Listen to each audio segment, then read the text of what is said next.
Hi, I'm Dennis Lutero. 10 years ago, I embarked on an in-depth study of the book of Romans, a key New Testament text of the Bible.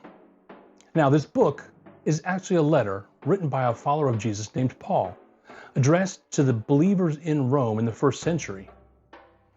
I'm not a pastor and I'm not a theologian, but I am a student of the Bible. And when I started this journey, I was just a guy in the pews trying to understand what this letter meant and how it worked as a letter when read from beginning to end. As part of my investigation, I ended up memorizing the entire book of Romans, start to finish.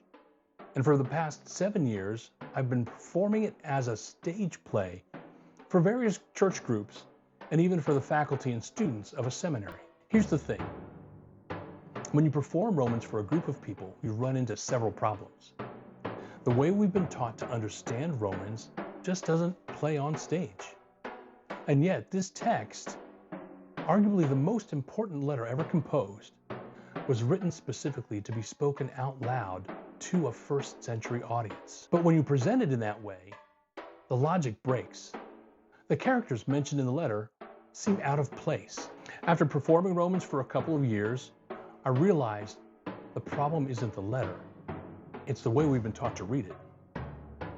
I went to seminary and earned a master's degree in biblical studies as a way to confirm or refute my interpretations, all the while still performing for audiences as a way of continuing to test my theories of what Paul was actually saying to the Roman believers present at that first hearing. What I've found is that most of us have been reading Romans through a 500-year-old theological lens that treats this letter as a collection of proof texts.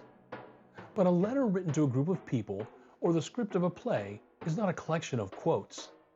It is a singular, integrated communication designed to produce specific results. I've used each of these performances throughout the years as a live test lab, examining the different ways we perceive Paul's message. And I've uncovered a host of insights that bring a clarity to this text like never before. This is Romans Redux. I'm excited to share these discoveries with you so that together we can, 1, better understand what Paul was trying to communicate to his audience in the first century, and 2, more accurately apply those lessons to our lives today. It's time to go back to the script. Hit subscribe so you can come along on this journey, and I'll see you next time.